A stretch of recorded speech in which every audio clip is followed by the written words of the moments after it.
अस्सलाम वालेकुम, मैं हूं शाहजेब खानजादा। हुकूमत और नून लीग के दरमियान जो डील की बातें की गई और इसी वजह से नवाज शरीफ और मरियम नवाज की खामोशी की बातें की गई, अब उसी तरफ सारे इशारे नजर आ रहे हैं और सवाल पैदा हो रहा है कि क्या हुकूमत और नून लीग अब डील पर कायम रहने के लिए एक दूसरे पर दबाव बढ़ा रहे हैं। फिर सवाल उठ रहा है कि हमेशा की तरह क्या इस मुल्क में एहतसाब के नाम पर सियासत ही हो रही है। मरियम नवाज को नैब ने तलब किया तो उन्होंने खामोशी तोड़ दी। नवाज शरीफ को तोशाखाना केस में मफरूर करार देने की बात आई तो नवाज शरीफ मुतहर्रिक हो गए और आज हुकूमत ने नवाज शरीफ को मुल्क वापस लाने का ऐलान कर दिया। 2 दिन पहले खबरें आई कि नवाज शरीफ मुतहर्रिक हो गए हैं। उन्होंने बिलावल भुट्टो जरदारी से रब्ता किया, फिर उन्होंने 24 घंटे में 2 दफा मौलाना फजलुर रहमान से रब्ता किया। साथ ही ये खबरें भी सामने आई कि उन्होंने नून लीग की कमान अपने हाथ में ले ली है। नवाज शरीफ गुज़िश्ता साल नवंबर से लंदन में हैं और उन्हें बैरून मुल्क जाने की इजाज़त खुद हुकूमत ने दी, मगर आज वज़ीर इत्तला शिबली फराज ने मीडिया से बात करते हुए कहा कि नवाज शरीफ का वापस आना ज़रूरी हो गया है। हम नैब को रिक्वेस्ट करेंगे कि फॉरेन ऑफिस के थ्रू इंग्लैंड की हुकूमत से उनको वापस भेजा जाए, क्योंकि हम ये समझते हैं कि उनको वापस लाना अब जरूरी हो गया है। और हम इस सिलसिले में जो भी हमारी हुकूमत, बिकॉज हुकूमत हमारी जाहिर है कि अदालतें सुपीरियर हैं, अदालतें फैसला करेंगी, लेकिन जो हुकूमत का फर्ज बनता है कि वो फैसिलिटेट करे, वो इनेबल करे उन लोगों को जिन्होंने के कानून को जो तलब है उनको लाया जाए। उन्होंने जो भी जवाबात देने हैं, जो उन्होंने किया है और जो अदालतों के सामने पेश हों और वही फिर डिटरमिन करेंगी। जिस तरह कि इस्लामाबाद हाई कोर्ट ने भी फैसला किया है कि जब आप जमानत की एक्सटेंशन मांगते हैं तो आपको यहाँ पे होना चाहिए। तो कानून अपना रास्ता लेगा, लेकिन हम जो है तो हमारी अब कोशिशें और तेज हो गई हैं और हम इंशाल्लाह वापस लाएंगे नवाज शरीफ साहब को। जब से नवाज शरीफ लंदन गए हैं मुसलसल डील की बातें होती रही हैं और ये कहा जाता रहा कि नवाज शरीफ को एक डील के तहत बाहर जाने दिया गया। वफाकी वजीर शेख रशीद ने पहले शहजाद इकबाल के प्रोग्राम नया पाकिस्तान में दावा किया कि नवाज शरीफ एक अंडरस्टैंडिंग के तहत बाहर गए। नवाज शरीफ ये गारंटी देकर गए कि इमरान खान की हुकूमत को 5 साल पूरे कराने में उन्हें कोई एतराज़ नहीं है। फिर 2 दिन पहले कहा कि नवाज शरीफ की अंडरस्टैंडिंग के तहत बाहर गए जो इमरान खान को समझ में नहीं आई। मैं नहीं समझता कि इमरान खान कहीं जा रहा है और जो नवाज शरीफ वहाँ बैठा है वो गारंटी दे के गया कि 5 साल तक इमरान खान के रहने में उसे कोई इतराज़ नहीं। नवाज शरीफ लंदन जाने के बाद खामोश रहे, मरियम नवाज भी खामोश रही, मगर फिर अचानक नैब ने मरियम नवाज को 11 अगस्त को तलब किया तो मरियम नवाज ने भी खामोशी तोड़ दी। मरियम नवाज की नैब में पेशी पर हंगामा आराई हो गई और हुकूमत ने मरियम नवाज पर नैब पर हमले का इल्ज़ाम लगाया। मरियम नवाज ने हुकूमत पर इल्ज़ाम लगाया कि नैब के जरिए उन्हें नुकसान पहुँचाने की कोशिश की गई। उन्होंने प्रेस कॉन्फ्रेंस में अपनी खामोशी की वजह भी बताई और कहा कि उन्हें होस्टेज बनाया गया था। मेरे लिए बोलना आसान है, खामोश रहना मुश्किल है। मेरी वालदा चली गई इस दुनिया से। मेरे वालिद इतने बीमार हो गए कि उनकी ज़िंदगी का हमें उस वक्त पता नहीं था। डॉक्टर्स ने मेरे सामने, आप यकीन करें आज मैं वो दोहराना चाहती हूँ, सर्विसेज हॉस्पिटल में जब ये मुझे कोट लखपत से लेके आए अपने वालिद की इयादत के लिए तो उस वक्त 5-7 डॉक्टर्स की मीटिंग चल रही थी और उन्होंने मेरे सामने मियाँ साहब को कहा कि जब हम रोज़ सुबह ऑफिस में आते हैं तो हम ये सोच के आते हैं ये पता नहीं फिर हमें आपको देखना नसीब हो या ना। ये मैं चश्मदीद गवाह हूँ इस बात की। मेरे कानों ने सुना, मेरी आंखों ने देखा। मैं ही उनकी तीमारदारी करती थी, उनकी दवाइयाँ, इंजेक्शन सब मेरे पास होते थे। मुझे एक सोचे समझे मंसूबे के तहत मियाँ साहब के साथ नहीं जाने दिया। तो मैं इस नतीजे पे पहुँची हूँ कि मुझे इधर एज हॉस्टेज रखा हुआ था उन्होंने कि अगर मैं कोई बात करूं तो वहाँ पर वो मियाँ साहब को नुकसान पहुँचाने की कोशिश करें। उन्होंने कहा कि मैं खामोश क्यों। कभी हमने बोल के उनको एक्सपोज़ किया और कभी खामोश रह के हमने उनको ज़्यादा एक्सपोज़ किया, वरना वो कल ये कहते कि मैं तो बहुत करना चाहता था, मैं तो पाकिस्तान की किस्मत बदलना चाहता था, मैं तो दूध और शहद की नहरें बहाना चाहता था। ये ऑपोजिशन ने मुझे कुछ करने ही नहीं दिया। मुझे इस बात की आज खबर हुई कि मेरी जो खामोशी है या जो मियाँ साहब की खामोशी है वो इतनी गूंज रही है कि इनको कानों पे हाथ रखने पड़ गए। और फिर उसके बाद अचानक एक और पेशरफ्त हुई। तोशाखाना केस में एहतसाब अदालत ने नवाज शरीफ के नाकाबिल ज़मानत वारंट गिरफ्तारी जारी किए, उन्हें इश्तिहारी करार देने की कार्रवाई शुरू की, जिसके खिलाफ नवाज शरीफ इस्लामाबाद हाई कोर्ट चले गए, मगर अदालत ने नवाज शरीफ की जमानत पर सवालात उठा दिए और नवाज शरीफ की जमानत के हवाले से वजाहत तलब कर ली और पंजाब हुकूमत से कहा कि वो जमानत में तौसी के मामले को देखे। अदालत ने रिमार्क्स दिए कि इस अदालत ने नवाज शरीफ को जो जमानत दी थी वो गैर मौसर हो गई और अब वो मफरूर है। इसके बाद नवाज शरीफ के वकील ने इस्लामाबाद हाई कोर्ट से अपनी ही दरख्वास्त वापस ले ली। साथ ही इस दौरान नवाज शरीफ मुतहरिक भी हो गए। 2 दिन पहले उनकी लंदन में अपने बेटे हसन नवाज के हमरा एक तस्वीर भी सामने आई। नवाज शरीफ ने जमीयत उलमा इस्लाम के सरबराह मौलाना फजल रहमान से भी रब्ता किया, फिर पीपल्स पार्टी के चेयरमैन बिलावल भुट्टो ज़रदारी से रब्ता किया, फिर दोबारा मौलाना फजल रहमान से रब्ता किया और फिर यह खबरें सामने आई कि नवाज शरीफ ने पार्टी कमान अपने हाथ में ले ली है। गुज़िश्ता रोज़ एक्सप्रेस ट्रिब्यून में यह खबर सामने आई कि नून लीग के ज़राए ने बताया है कि ऐसा लगता है कि शहबाज शरीफ की जानिब से नवाज शरीफ की हिदायत पर अमल करने से मुआज़रत के बाद अब नवाज शरीफ ने पार्टी के मामलात अपने हाथ में लेना शुरू कर दिए हैं। इससे पहले अपोजिशन की जमातों के राब्ते हुए थे। बिलावल भुट्टो ने मौलाना फजल रहमान से मुलाकात की थी, फिर बिलावल भुट्टो और शहबाज शरीफ की मुलाकात हुई थी और इन मुलाकातों में यह तय पाया था कि ईद के बाद APC होगी, मगर ईद के बाद खामोशी रही। शहबाज शरीफ मंदिर से गायब रहे और नवाज शरीफ मुतहरिक हो गए और आज हुकूमत ने नवाज शरीफ को वापस लाने का ऐलान कर दिया है। खुद हुकूमत ने ही नवाज शरीफ को बैरून मुल्क जाने की इजाज़त दी थी। गुज़िश्ता साल अक्टूबर में जब नैब की हिरासत में नवाज शरीफ की तबीयत खराब हुई तो उसके बाद पंजाब हुकूमत ने मेडिकल बोर्ड बनाया। खुद वज़ीर आज़म ने डॉक्टर फैसल को नवाज शरीफ की तबीयत का पता करने भेजा और फिर फवाद चौधरी ने कहा कि वज़ीर आज़म ने काबीना को बताया कि उन्होंने आज़ाद ज़राए से तस्दीक कराई है नवाज शरीफ वाकई बीमार है। फिर हुकूमती इत्तेहादी काफ लीग के रहनुमा और स्पीकर पंजाब असम्बली चौधरी परवेज़ इलाही ने कहा कि उन्हें वज़ीर आज़म ने खुद कहा कि नवाज शरीफ की बीमारी का मामला संजीदा है, उन्हें भेज देना चाहिए। तो बड़ी हैरानगी वाली बात है कि एक जो मीटिंग थी हमारी इकट्ठे, उसमें ये कंसेंसस हो गया कि उन्होंने खुद कहा कि जी मेरे भी डॉक्टर हैं, उन्होंने कहा ये वाकई बड़ा सीरियस है तो हमें इसको भेज देना चाहिए। ये सीरियसनेस की बात किसने की? कि मैंने खुद भी डॉक्टरों से कहा। ये तो इमरान खान साहब ने की। अच्छा ठीक। मैंने जब उनको बताया ना जी, मैंने कहा जी ये आपके मुंह पे तो लोग ये बात नहीं करते कि पता नहीं आप माइंड ना करें। मैंने कहा जी ये डॉक्टर जो हैं ये सारा मुझे पता है, मैं तो खुद इनसे रिपोर्ट लेता हूँ। कहते नहीं आपकी बात सही है, मेरा भी एक डॉक्टर है शौकत खानम का, डॉक्टर फैसल है, वहाँ पे है, उसने भी ये रिपोर्ट दी है। परवेज़ इलाही ने यह बताया कि वज़ीर आज़म ने भी उन्हें कंफर्म किया, जब परवेज़ इलाही ने कंफर्म किया कि वो बीमार हैं, कि नवाज शरीफ वाकई बीमार हैं। फिर हुकूमत ने खुद नवाज शरीफ को बैरून मुल्क जाने की इजाज़त दी। फिर वज़ीर आज़म और वुज़रा ने नवाज शरीफ के सेहत पर दोबारा सवाल उठाना शुरू कर दिए कि वो बीमार ही नहीं है, रिपोर्ट झूठी हैं।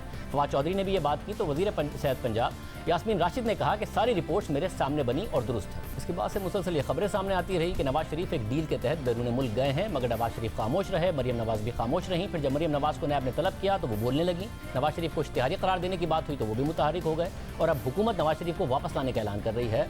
नून लीग के रहनुमा हसन इकबाल हमारे साथ मौजूद है। हसन इकबाल साहब बहुत शुक्रिया। हसन इकबाल साहब ये जो बातें हुई हैं, मरियम नवाज को नैब ने बुलाया तो वो बोल पड़ी, नवाज शरीफ साहब मफरूर करार दिए गए तो वो मुतहरिक हो गए और फिर हुकूमत ने ऐलान कर दिया कि उन्हें वापस बुलाया जाएगा, तो ये सारी डील थी जो टूटती नजर आ रही है। देखिए, पहला सवाल तो ये पैदा होता है शाहजेब कि वो डील क्या थी और किसने की है। नवाज शरीफ साहब मुस्लिम लीग नून की हुकूमत में तो नहीं गए, तमाम इंटेलिजेंस एजेंसीज वजीर आजम के ताबे थीं। शौकत खानम हॉस्पिटल के तमाम डॉक्टर्स उनकी निगरानी में काम कर रहे थे और सबसे बढ़कर ये कि पंजाब के अंदर उनकी अपनी हुकूमत है जिसकी वजीर सेहत उनके इलाज की निगरानी कर रही थी।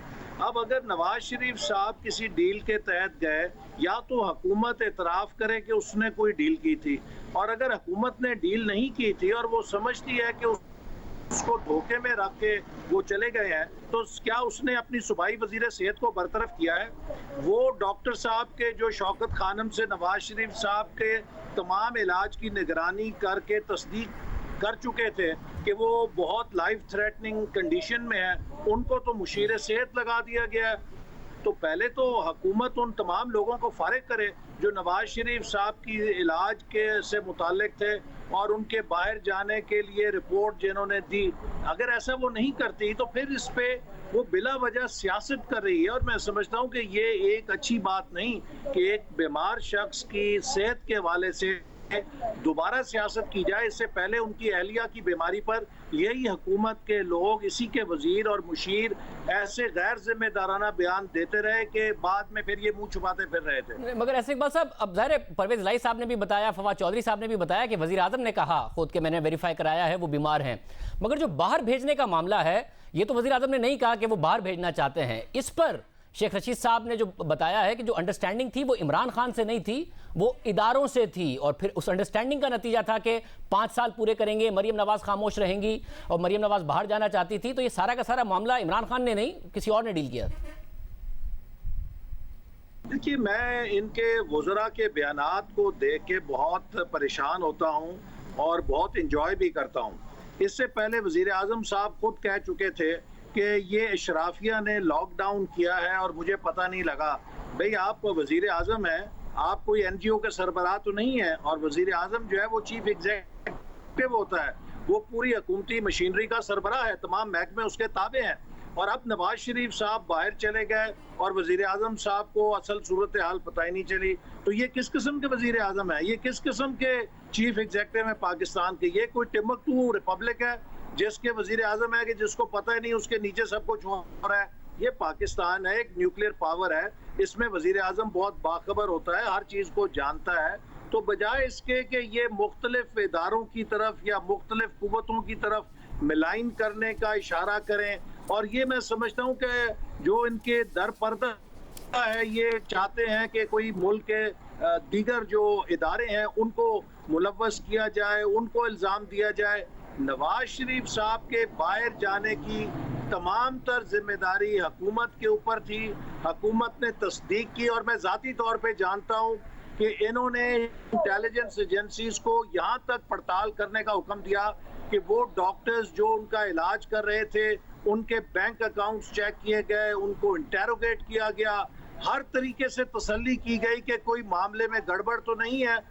तो अब अगर वो अपने इलाज के लिए गए हैं तो उसे डील कहना या सियासत से ताबीर करना, मैं समझता हूँ कि बहुत ज्यादती है। ऐसा क्यों है फिर कि तोशाखाना केस में मफरूर होने की बात आई तो नवाज शरीफ अचानक एक्टिव हो गए? मौलाना से 2 राब्ते, बिलावल से 1 राब्ता, या तो उनका अपने भाई के ऊपर से, शहबाज शरीफ साहब के ऊपर से एतमाद खत्म हो गया है कि उनसे अपोजिशन नहीं संभल रही। 3 हफ्ते हो गए, ईद के बाद APC बुलाने को कहा था, वो तक उनसे नहीं हो सका, मौलाना भी उनसे नाराज नजर आए नून लीग से, या फिर आप लोगों की डील ब्रेक हो गई? दोनों में से कोई एक बात है।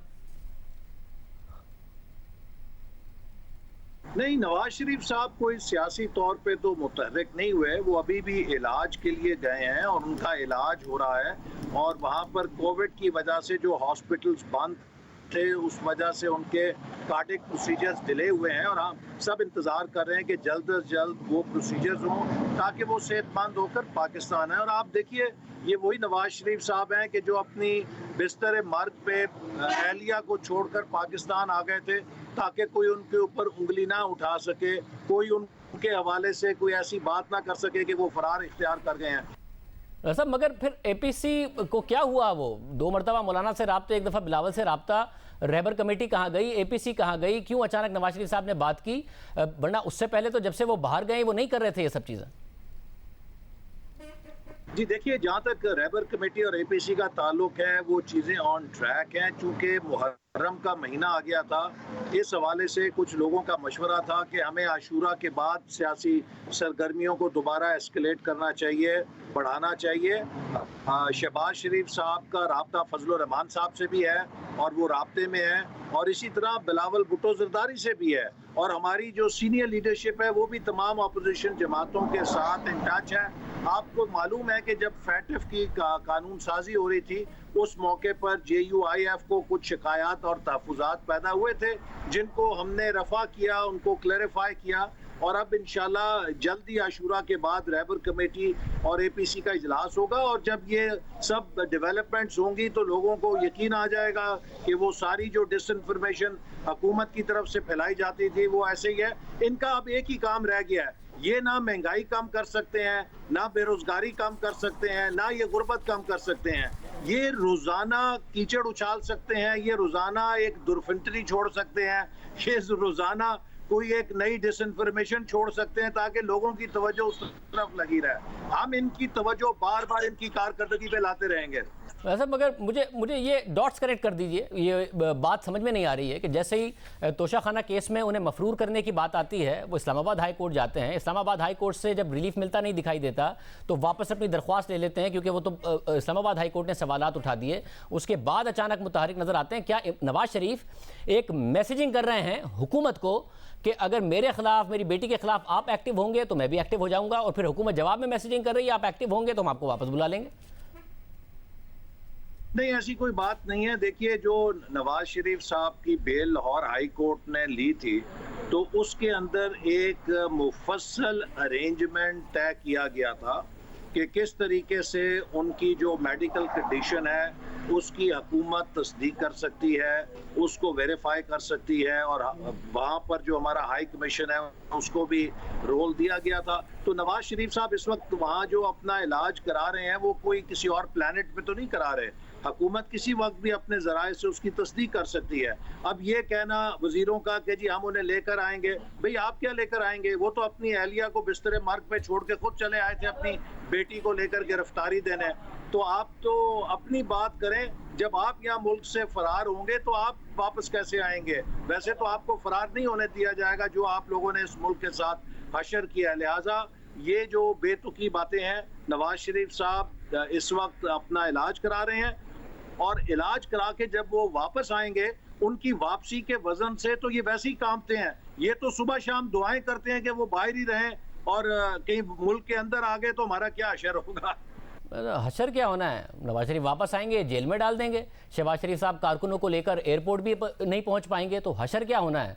नवाज शरीफ साहब का शहबाज शरीफ साहब पर एतमाद है, या मौलाना की तरह वो भी नाराज हो गए हैं कि मेरे भाई से अपोजिशन नहीं हो रही है? नहीं, ऐसी कोई बात नहीं, उनका मुकम्मल एतमाद है।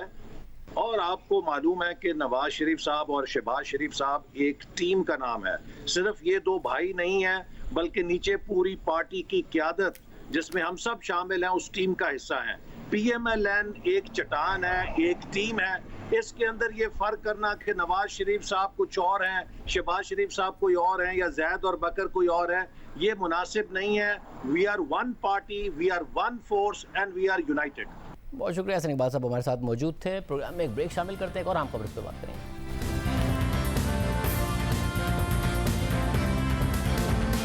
कराची और लाहौर में मुसलसल बारिश हो रही है और मुसलसल सियासी पॉइंट स्कोरिंग हो रही है, मगर कराची के अवाम के मसाइल हल नहीं हो रहे, वो मुंतज़िर हैं। यहाँ NDA में आया, नालों की सफाई हो गई, फिर बारिश हुई, फिर पानी नज़र आ रहा है। सिंध हुकूमत पर मुसलसल इस हवाले से इल्ज़ाम लगता रहा है। इस वक्त हमारे नुमाइंदे कसीम सईद नागन चौरंगी पर मौजूद है कराची के इलाके। वहाँ क्या सूरत हाल है जी? कसीम बताइएगा। कराची का जिला वस्ती और जिला वस्ती का सबसे मसरूफ इलाका नागन चौरंगी, जो कि इस वक्त शायद नागन नदी बना हुआ है। 2 से 2.5 फुट तक पानी यहाँ पर जमा हुआ है, और ये पूरी जो शारा है मुकम्मल तौर पर ज़ेर-ए-आब है। इससे मुल्क का तमाम सड़कें ज़ेर-ए-आब हैं। अर्बन फ्लडिंग के मनाजिर हैं ये कि यहाँ पर कम से कम 3 किलोमीटर के रेडियस में इतना ही 2 से 2.5 किलोमीटर पानी है। यहाँ से मुतसिल एक मार्केट है जिसके अंदर पानी दाखिल हुआ तो दुकानदार शटर्स खुले छोड़ के वहां से सिर्फ अपनी जान बचा के निकले हैं, क्योंकि मुकम्मल तौर पर पानी जो है उस मार्केट के अंदर दाखिल हो चुका है। इसके साथ ही सिंध गवर्नमेंट चिल्ड्रन हॉस्पिटल है, आई हॉस्पिटल है। सिंध गवर्नमेंट चिल्ड्रन हॉस्पिटल में सिंध भर से बच्चे जो हैं उनको इलाज की गर्ज से यहाँ पर लाया जाता है, मुकम्मल तौर पर ज़ेर-ए-आब। यहाँ पर इस पानी के अंदर, बरसाती पानी के अंदर सीवरेज का पानी भी जो है वो शामिल हो चुका है। एक मशीनरी मुझे यहाँ नजर आ रही है, शावल के जरिए एक जो चोकिंग पॉइंट है उसको क्लियर करने की कोशिश की जा रही है, लेकिन शाहजेब ये मनाजिर बारिश रुकने के 3 घंटे बाद के हैं। और जिस वक्त यहाँ पर बारिश हो रही थी उस वक्त यहाँ पे बहुत तेज रेला बह रहा था, जिसने ग्रीन लाइन प्रोजेक्ट को भी मुतासर किया है। बहुत शुक्रिया कसीम सईद, अपना बहुत ख्याल रखिए और हम उम्मीद करते हैं आप महफूज रहें, लोग महफूज रहें। इस सूरत हाल में हमारे साथ मुस्तफ़ा कमाल मौजूद हैं, सरबराह पाक सरज़मीन पार्टी, साबिक मेयर कराची। बहुत शुक्रिया मुस्तफ़ा कमाल साहब, आप क्योंकि जो वफाक के साथ और इदारों के हवाले से जो मीटिंग्स हुई जिसमें पीपल्स पार्टी थी, वफाकी हुकूमत थी, इसके अलावा रियासती इदारे थे, आपने वो मीटिंग्स भी अटेंड की हैं। कैसे ये मसला हल हो? NDA में सफाई कर गई, फिर पानी खड़ा है। सिर्फ क्या नालों की सफाई मसला है, कुछ और मसला है? आपके पास आज इख्तियार होता, आप क्या करते?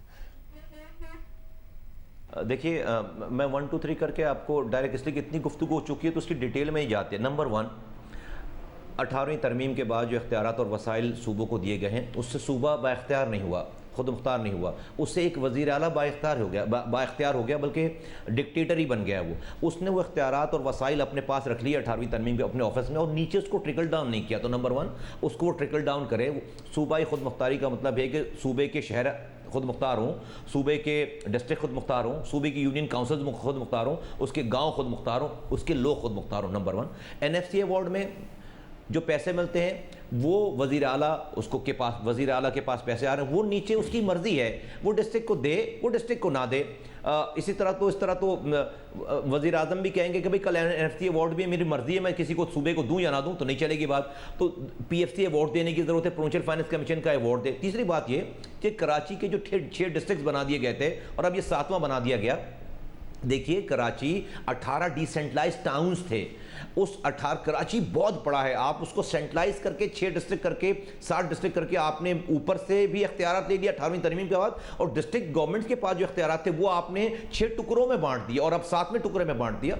इसको आपको एक डिस्ट्रिक्ट और 18 टाउन्स करने पड़ेंगे। और अब ये तो स्ट्रेटेजिक बात है। फिर जब टेक्टिकल आप इशूज की तरफ आते हैं, अब आ जाए नालों की सफाई इससे होगी, इससे कचरा उठेगा, इससे मेंटेनेंस का काम होगा, वहां पर अनफॉर्चुनेटली आज जो क़यादत है वो क़यादत अपना काम पूरा नहीं कर रही, वो करप्शन कर रही है। आज भी कचरा उठ सकता है। मुझसे आपने पूछा, अगर आपके सवाल को डायरेक्ट में आ जाऊं कि मैं क्या करूंगा, मैं करप्शन नहीं करूंगा शादिब साहब, मैं करप्शन नहीं करूंगा, मैं रातों को जागूंगा, मैं इस पैसे को जो आ रहे हैं नालों की, मैं जो एम्प्लॉयज हैं हजारों की तादाद में जो आज भी नालों की सफाई के एम्प्लॉयज सिटी गवर्नमेंट के पास हैं, करोड़ों रुपए की तनख्वाहें जा रही हैं, म्यूनिसिपल जो चेयरमैन हैं इनके उनके पास हैं, उन सबको मैं काम पे लगाऊंगा, उनकी आधी तनख्वाहें जेब में डालकर उनको छुट्टी पे नहीं भेजूंगा। और इस इख्तियारात और वसाइल में भी ये शहर मेंटेन हो सकता है और मैं समझता हूं कि हम इसको कर सकते हैं। जब सिंध हुकूमत की, वफाकी हुकूमत की रियासती इदारों की मीटिंग हुई कराची के मसाइल के हवाले से, उनमें आपने भी गालिबन मीटिंग में शिरकत की है। फिर एक मीटिंग हुई जिसके बाद एक कमेटी बनी। आपको उम्मीद है, जो आपने संजीदगी देखी उस मीटिंग में, कि वफाक और सिंध हुकूमत मिलकर कराची के मसाइल आने वाले दिनों में हल कर लेंगे, या फिर अब खबरें बनी हैं तो कमेटी बन गई है और फिर मसले कोई नहीं हल होने कराची के? शादिब साहब, ये जो जिस मीटिंग्स में का हिस्सा मैं था, ये जो कमेटी बनी है ये वो मीटिंग नहीं है। ये तो वज़ीर-ए-आज़म साहब ने कराची पैकेज के हवाले से तीनों पार्टीज़ की मीटिंग बुलाई थी। That has got nothing to do with that meeting, जो कि 2 मीटिंग्स हुई हैं, एक इस्लामाबाद में और एक कराची में, जिसका जिक्र जो है वो चल रहा है। उन मीटिंग्स में तो कोई कमेटी अभी बनी नहीं थी और कोई सिलसिला इस तरह का नहीं था। वहाँ ये जो कमेटी बनी है, इस पर मुझे बिल्कुल अनफॉर्चुनेटली मुझे नहीं इसके ऊपर एतमाद, इस वाली बात पर मैं कॉन्फिडेंट नहीं हूँ कि इस कमेटी से मसाइल हल हो जाएंगे कराची के। इसलिए कि कमेटीज़ की जो हमारे यहाँ दास्तानें रही हैं वो उसकी कोई अच्छी नहीं रही हैं। तो मैं समझता हूँ कि ये सिर्फ चूँकि अभी इशू क्रिएट हुआ है, पॉलिटिकल पार्टीज़ पे, हुक्मरानों पे प्रेशर आया हुआ है, तो वो सिर्फ प्रेशर रिलीज़ करने के लिए कमेटी बना दी गई है। भाई कोई भी गुफ्तगू शुनी से मसला, भाई गुफ्तगू करने की क्या ज़रूरत है, कमेटी में बैठने की क्या, जिसका जो काम है वो काम करें, मसला हल हो जाएगा। कौन सी जिन ममालिक में सफाई होती है, क्या वहाँ पे कमेटियाँ काम कर रही हैं? भाई एक आज दुनिया चांद पर जा रही है, हम कचरा उठाने के लिए कमेटी बना रहे हैं या हमें अभी ये बताने के लिए कि आपस में चीज़ें हो रही हैं। मैं समझता हूँ कि ये सिर्फ और सिर्फ बाइंग टाइम है। इससे जो है वो कुछ कराची का मसला हल नहीं होगा अनफॉर्चुनेटली। मतलब आप ज़रा कराची को बड़े अच्छे तरीके से समझते हैं। जो सिंध हुकूमत का फेलियर है, नाकामी है कि उन्होंने डिलीवर नहीं किया कराची में, वो तो वाज़ेह है। मगर क्या वजह है कि नून लीग की वफाकी हुकूमत थी, उन्होंने K4 के हवाले से, ग्रीन लाइन के हवाले से शुरू किया। नून लीग पंजाब में डिलीवर कर देती है, शहबाज शरीफ ज़बरदस्त इंफ्रास्ट्रक्चर बना देते हैं, कराची में ग्रीन लाइन नहीं शुरू हुई। तहरीक इंसाफ ने आखिरकार 34 महीने बाद ही पेशावर BRT बना दी, मगर वो नून लीग की शुरू की गई ग्रीन लाइन यहाँ नहीं पूरी कर सके। तो सिंध हुकूमत नहीं डिलीवर कर पाती, इस शहर में वफाकी हुकूमत भी नहीं डिलीवर कर पाती अपने प्रोजेक्ट शुरू करके। मसला क्या है, कहाँ चीज़ें अटक जाती हैं? Very unfortunate. वफाक की चूँकि जो है वो यहाँ पर जो भी नुमाइंदगी पहली दफ़ा यहाँ पर आई, जिनके पास वफाकी हुकूमत है, अनफॉर्चुनेटली उनकी ग्राउंड पे उनकी जो है वो कोई ग्रिप नहीं है, उनके लोगों को कोई नहीं जानता, उनके लोगों ने अपनी 2 सालों में अपनी पेनिट्रेशन भी नहीं की, कोई ऐसा काम नहीं किया कि जिससे लोगों को सेंस ऑफ उनको रिलीफ मिले कि यहाँ पर उनके 14 MNAs और उनके 25 MPs हैं, और शायद आज तक उनको खुद भी यकीन नहीं आ रहा कि वो MP MNAs जो हैं बन गए हैं। तो वो तो एक वैक्यूम है ऑलरेडी। असल में फिर वो हो जाती है, लोग इसको ये लेते हैं कि मैं क्या एक ही जगह पे क्रिटिसाइज़ करता हूँ। बेसिक इशू में आज भी समझता हूँ कि शहर के जो चौकीदार थे उन्होंने अपनी इसकी चौकीदारी ठीक नहीं की, और वो चौकीदारी MQM के पास थी पिछले 32 सालों से। और आज भी मेयर और तमाम लोग देखिए, अगर ये मेयर 4 सालों से अपने पास उसके जो पैसे थे, अगर वो सही से उसको इस्तेमाल करते और करप्शन नहीं करते, और फिर उसके बाद रोड पर निकलते और एहतजाज करते और अपने तमाम काउंसलर्स को लेकर कराची की रोड पर, किसी रोड पर खड़े होते, वज़ीर आला के घर के आगे जाकर खड़े होते और इसको इशू बनाते कि भाई मैं अपने हिस्से का तो काम कर रहा हूँ, लेकिन मेरे मेरे साथ ये चीज़ें, ऐसा कैसे हो सकता है कि आप मुझे शहर के वाटर एंड सीवरेज मुझे ना दो, ऐसा कैसे हो सकता है कि आप शहर का मास्टर प्लान मुझे ना दो, आपने क्यों सॉलिड वेस्ट मैनेजमेंट बोर्ड बना रखा है। ये अगर वो बात करते तो पूरा कराची उनके साथ खड़ा होता। और जब 2013 में ये डिस्ट्रिक्ट बन रहे थे और उन्होंने उसको एग्री किया है, उस वक्त हुकूमत का हिस्सा थे, अगर वो ये ना करते, गवर्नर अपनी गवर्नरी छोड़ते या अपनी वजारतें छोड़ते, तो आज कराची को ये हशर नहीं देखना होता। तो आपने जो सवाल किया कि भाई क्यों है, मतलब क्यों, तो जिस शहर को, जिस घर को उसके चौकीदारी चोरों के साथ मिलकर लूटने का प्लान कर लें, तो उस घर को लूटने से कौन बचा सकता है। अनफॉर्चुनेटली कराची का जो कराची जो लूटा है वो सिर्फ चोरों से नहीं लूटा, यहाँ के चौकीदारों ने भी उसे लूटा है। तो मैं समझता हूँ सही लोग आ जाएंगे तो सही बात करेंगे और किरदार वाले लोग होंगे तो ये शहर का मसला हल होगा। आज तो नहीं है ऐसे लोग। बहुत शुक्रिया मुस्तफ़ा कमाल साहब हमारे साथ मौजूद थे। ईरान और अमेरिका एक दफ़ा फिर आमने सामने आ रहे हैं, इसराइल के साथ नज़र आ रहा है कि अरब ममालिक करीब जा रहे हैं। क्या एक नक्शा बन रहा है, आपके सामने रखेंगे उसके बाद।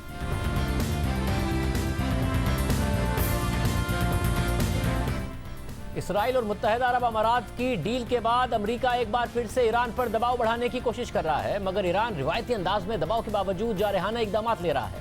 मगर इस बार ईरान और मुत्तहिदा अरब अमारात आमने सामने आ गए हैं। मुत्तहिदा अरब अमारात जो मशरिक़ वस्ता में सऊदी अरब का सबसे बड़ा हलीफ मुल्क समझा जाता है, सिर्फ यही नहीं, जहाँ एक तरफ मशरिक़ वस्ता की पॉलिसी इसराइल से मुतालिक बदल रही है, तो वहीं ईरान अपने जंगी साजो सामान की नुमाइश करके अपनी पोजीशन वाज़ेह कर रहा है। और इन सब के बीच में अमेरिका सिफारती सतह पर ईरान को तनहा करने के लिए अपना पूरा जोर लगा रहा है। मगर अमेरिका की ये कोशिश ईरान को तनहा करे या ना करे, वो खुद अमेरिका खुद मगरबी मुहाज पर ज़रूर तनहा नज़र आ रहा है। इस तमाम मंजरनामे में जो सबसे अहम पेशरफ सामने आई है वो ईरान की तरफ से मुत्तहिदा अरब अमारात के बहरी जहाज़ और उसमें सवार अफराद को अपनी तहवील में लेना है। गुज़िश्ता रोज़ ईरान की वज़ारत ख़ारिजा ने बयान जारी करते हुए कहा कि पीर के रोज़ अमाराती बहरी जहाज़ को ईरान के सरहदी गार्ड्स ने पकड़कर उसमें सवार लोगों को अपनी तहवील में ले लिया है। ईरान की वज़ारत ख़ारिजा ने मज़ीद कहा कि अमाराती कोस्ट गार्ड्स के बहरी जहाज़ को उस वक्त तहवील में लिया गया जब उसने ईरान के माहीगीरों की कश्तियों पर फायरिंग शुरू की, जिसके नतीजे में 2 माहीगीरों की मौत हो गई। ईरान की तरफ से मुत्तहिदा अरब अमारात के साथ ये कशीदगी एक ऐसे वक्त में हो रही है जब मुत्तहिदा अरब अमारात इसराइल के करीब जा रहा है, जो ईरान का सबसे बड़ा हरीफ है। और जब मुत्तहिदा अरब अमारात और ईरान के दरमियान ये डील हुई तो ईरान ना सिर्फ उसकी ईरान ने मजम्मत की, बल्कि उसे बहुत बड़ी गलती करार देकर खित्ते में इसराइल के लिए रास्ता खुलने पर खबरदार किया। ईरान के इस बयान को मुत्तहिदा अरब अमारात ने ना सिर्फ धमकी के तौर पर लिया, बल्कि ईरानी सफीर को तलब करके एहतजाज भी रिकॉर्ड किया। मगर ईरान के इस बयान पर ना सिर्फ मुत्तहिदा अरब अमारात की तरफ से रद्द-ए-अमल आया, बल्कि उसके सबसे बड़े हलीफ और ईरान के सबसे बड़े हरीफ सऊदी अरब ने भी इस बयान की मजम्मत की और इसे खित्ते के इस्तेहकाम के लिए ख़तरा करार दिया। मगर जो सबसे अहम मामला है वो मुस्तकबिल में अरब ममालिक और इसराइल का मुमकिना तौर पर करीब आना है। मगर क्या अरब ममालिक का ये मुमकिन इत्तेहाद ईरान के लिए ख़तरनाक साबित होगा या मामला कुछ और है? क्योंकि इस वक्त मशरिक़ वस्ता में एक पेचीदा किस्म की सियासत हो रही है, जहाँ इस खित्ते में ईरान का अपना एक असर है, तो वहीं तुर्की भी अपना असर व रसूख बढ़ा रहा है। तुर्की की अरब ममालिक के साथ कशीदगी की एक अपनी पूरी तारीख है। आखिर मामला क्या है, इस पर तफसील से हम बात करेंगे। मगर मौजूदा सूरत हाल में अमेरिका भी पुरजोर इस वक्त दबाव बढ़ा रहा है कि न्यूक्लियर डील से पहले ईरान पर जो पाबंदियां आई थी उन्हें बहाल किया जाए। इस हवाले से गुज़िश्ता रोज़ अमरीकी वज़ीर ख़ारिजा माइक पोम्पियो ने बाज़ाब्ता अक़वाम मुत्तहिदा में एक ख़त जमा करा दिया और फिर मीडिया से बात करते हुए उन्होंने इस अज़म का इज़हार किया कि वो किसी भी सूरत ईरान को हथियारों की खरीदो फरोख्त की इजाज़त नहीं दे सकती। Just a few minutes ago, मैंने चंद मिनट पहले अक़वाम मुत्तहिदा के सेक्रेटरी जनरल और सिक्योरिटी काउंसिल के सरबराह को खतूत जमा करवा दिए हैं, जिसमें उन्हें बताया गया है कि अमेरिका ईरान पर उन तमाम पाबंदियों को दोबारा बहाल करने के अमल का आगाज़ कर रहा है जो अक़वाम मुत्तहिदा की करारदाद के तहत ख़त्म कर दी गई थी। इस अमल के नतीजे में ईरान पर वो पाबंदियाँ 30 दिन के बाद दोबारा आयद हो जाएंगी। हमारा पैगाम बहुत सीधा है, रियासती सतह पर दहशतगर्दी का प्रचार करने वाले सबसे बड़े मुल्क को अमेरिका आज़ादाना तौर पर हथियार की खरीदो फरोख्त की इजाज़त नहीं दे सकता। मगर दीगर यूरोपीय ममालिक ने अमेरिका का साथ देने से इनकार कर दिया है। ईरान पर पाबंदियां मज़ीद बढ़ाने के हवाले से कामरान बुखारी साहब हमारे साथ मौजूद हैं। आप माहिर मशरिक़ वस्ता उमूर हैं, इसके अलावा director analytical development centre for global policy हैं। बहुत शुक्रिया बुखारी साहब। बुखारी साहब, ये क्या सब चीज़ें ईरान को आइसोलेट करेंगी और क्या ये सब कुछ उस तनाजुर में हो रहा है जो डील हुई है मुत्तहिदा अरब अमारात और इसराइल की? मैंने इसके ऊपर बड़ा लंबा चौड़ा मजमून शाया किया है ये कोई 2-3 दिन पहले।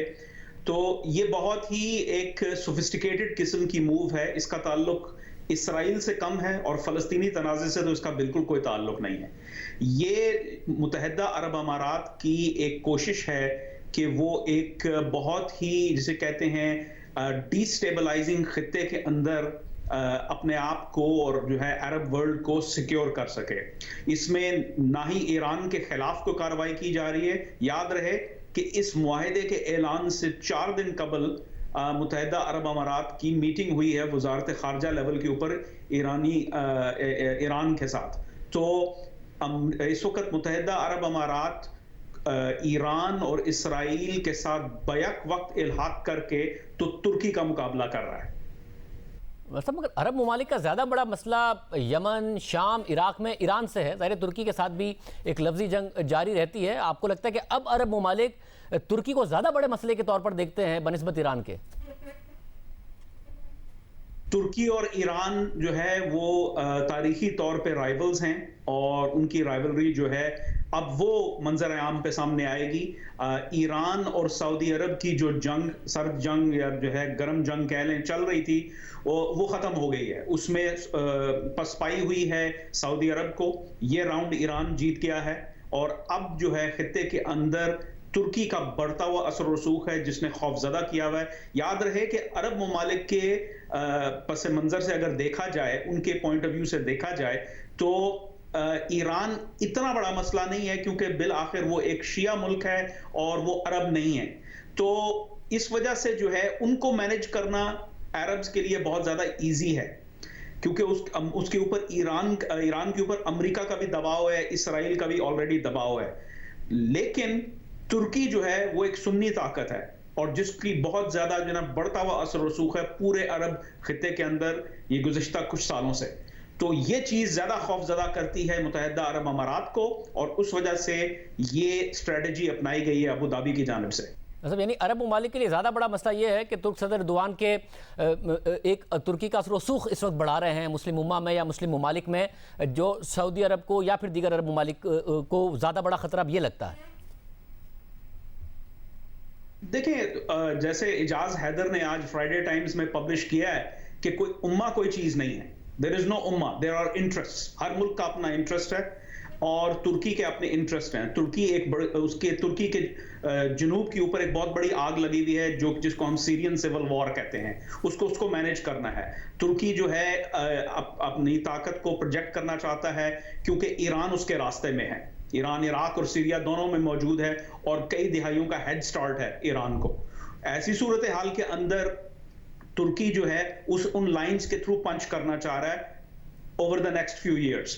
अब ये चीज मुत्तहिदा अरब अमारात को भी नजर आ रही है, सऊदी अरब को भी नजर आ रही है, इजिप्ट को भी नजर आ रही है और इनमें से किसी एक मुल्क के पास भी इतनी ताकत नहीं है कि वो इस ट्रेंड लाइन के ऊपर असरअंदाज हो सके। याद रहे, अमेरिका अब इनके बचाव के लिए नहीं आ रहा जिस तरीके से पहले होता था। जो सिक्योरिटी अम्ब्रेला थी वो अब जाती रही। अमेरिका की स्ट्रेटजी ओबामा इंतजामिया के दौर से शुरू हुई थी और अब ट्रंप इंतजामिया में भी वही है कि भाई जो रीजनल प्लेयर्स हैं वो रीजनल सिक्योरिटी के लिए हैवी लिफ्टिंग करें। अमेरिका जो है साथ मिलकर काम जरूर करेगा लेकिन प्राइमरी गारंटर नहीं होगा किसी की भी नेशनल सिक्योरिटी का। तो ये चीज खौफजदा करती है मुत्तहिदा अरब अमारात को और बिलखसूस इस वजह से कि सऊदी अरब जो है उसने बहुत कमजोरी का मुजाहरा किया है। यमन में पसपाई हुई है और अपना दीगर और फ्रंट्स के ऊपर जो है वो नॉन परफॉर्मेंस के इश्यूज हैं सऊदी अरब के हवाले से।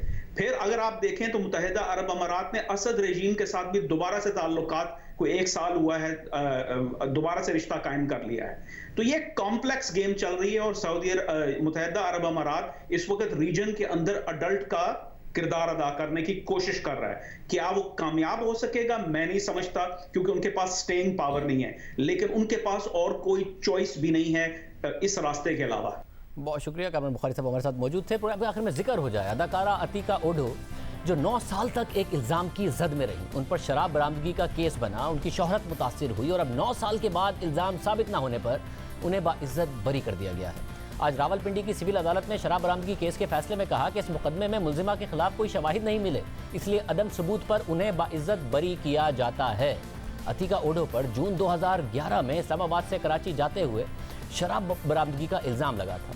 इस मामले की खबरें अखबारात में लगी थी, जिस पर उस वक्त के चीफ जस्टिस इफ्तिखार चौधरी ने खुद नोटिस ले लिया और हुक्काम को कानून के मुताबिक कार्रवाई करने का हुक्म दे दिया, जिस पर कस्टम हुक्काम ने अदाकारा अतीका ओडो के खिलाफ शराब बरामदगी का मुकदमा दर्ज किया। उस वक्त अतीका ओडो साबिक सदर परवेज मुशर्रफ की जमात और पाकिस्तान मुस्लिम लीग में थी। फिर यह मुकदमा 9 साल तक चलता रहा।